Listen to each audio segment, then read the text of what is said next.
Hey, Seth. Hey, how's it going? Good. How was the chicken show? It was great. We had a good time. Did pretty well, too. You win some ribbons? Yeah, I got a plaque that took reserve bantam out of 350 birds. I was pretty excited about that. Good. It's raining. Can you hear that? Does it sound pretty loud, or do you hear me all right? Yeah, I can hear you. Okay. There's just some rain going on, so I just want to make sure you can hear me okay. Yeah, no problem. Okay. So the first question I have is, what interested you and your family, first of all, get involved in getting Paco Vicuñas? It was a way of life decision for us. We grew up on raising cattle and always had some type of livestock. I've always wanted to have a type of, livelihood where that would be your job, is to raise the animals. And I think when we saw this opportunity to start researching it, that's kind of the decision that kind of led us to go ahead and pursue this versus having a hobby farm, was possibly get pretty big with this, where it was sustain a full-time job for the way of life for our family. Yeah. Did you guys do full-time when you had cattle? Did you just do that kind of on the side? No, we did. It's just on the side. We just had a few of them, just enough to kind of do chores and give you some responsibility and to have, so you can butcher beef every year. But yeah, it was just something you do chores for a few minutes every night, where the chickens were kind of the same way. Right. Okay. Yeah, so it's something you enjoyed, the animals, and, always had animals, and then thought maybe going with the Paco Vicuña that... Yeah, and another thing, too, with Paco Vicuña, it was a new breed, something new. If you get in on the ground floor, or something that we saw and believed, and potentially will still do, that could turn into something pretty big. And it's not very often you can jump in on the ground floor or something like that and help grow it and advance it. And that's something that's always excited us with animals. Yeah, so, okay, that is a good segue to my next question is, so what's the advantage of becoming a member of the Paco Vicuña Association today? So, like you said, it's still kind of in its infancy, and if somebody were to come in today. What it does, since we're still so small and young with it, I don't think it can offer doesn't offer you what it could offer in the future as we continue to grow.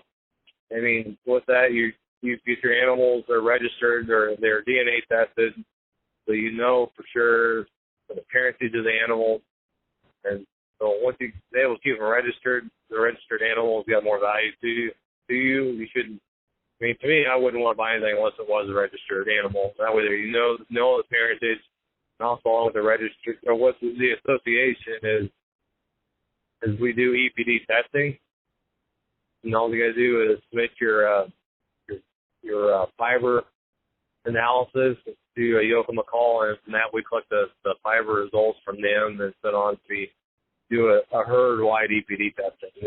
That's the biggest thing that becoming a member of the association right now offers you is the EPD, being allowed into the EPD program. Yeah. Yeah, and okay, so now, there's less than 1,000 animals, but there gets to be, I don't know, let's say even over, thousands, even over 100,000 animals. Will it still be possible to do it, the same? EPDs, it's already set up, so it doesn't matter if we're adding 20 or 30 new animals or up to several hundred a year. Once the EPDs are set up, and that's the hardest part is done for, it's just running through the EPD program going forward. It doesn't matter. If you had a bunch of animals, it may take a little more time, but the hard part's already done. So it's just it's there to grow and to be used. Okay. So where do you see the association, let's say 2 years from now? Do you see maybe new members coming in, or is that? Right now, I see it kind of staying the same, slowly growing. We've had some new farms come on board that buy animals from us and said they'd be members. That that. So, I mean, we're seeing a few new members coming on. I can see us growing in the next 2 years up to five new members or so. I mean, it's slow growing.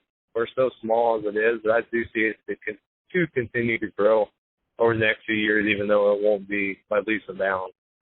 Yeah, yeah. So you're saying you've had a few more. I know you had the one family or the one couple or something that bought some animals from you. Have you sold more since then? No, we had not really. I mean, we had those ladies in New York. They said they would join. They've always planned to be members. I don't think they've ever officially done it yet. Oh, okay. So, I mean, yeah, the family in Kansas City that was there helping us year, and then a couple ladies from New York.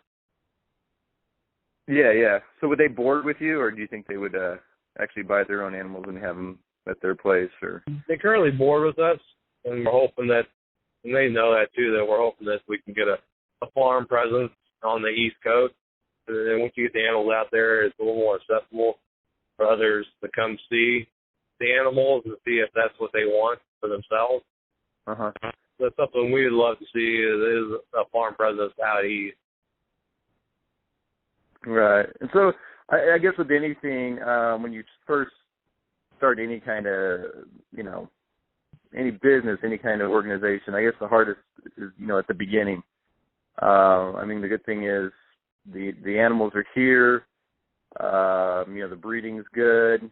The registry's all set up. But where do you see maybe the Pocket Vicuña Association in 10 or 20 years from now? Can you repeat that last? Yeah, I heard most of the question. But what was your question? Yeah, so where do you see the Pocket Vicuña Association in 10 or 20 years from now? I think to continue to grow. I mean, with the integrity of the DNA testing and the registry, so it's just not registering animals and saying this is the parentage with it being able to match them to the DNA. I mean, you have the integrity of for sure what the animals are. I know like some of the cattle breeds, you can just say, the parentage is this, and it's without the DNA testing, it's just you're hoping that the farmer registers them properly. So by this DNA test, you keep your integrity as the breeders continue to breed and expand. I just see that the association will continue to expand with that. I think the herds are going to continue to grow. At our farm, we are breeding for more and more all the time. And as the Pocket Vicuña as a whole becomes known, we start to grow and the fiber and names get out there. I just see this continue to go over the next 15, 20 years. Yeah, so it's more maybe the name recognition and the quality of the fiber, and that will definitely help. Yeah, I would say, in our minds, when multiple tests, field tests, the pup.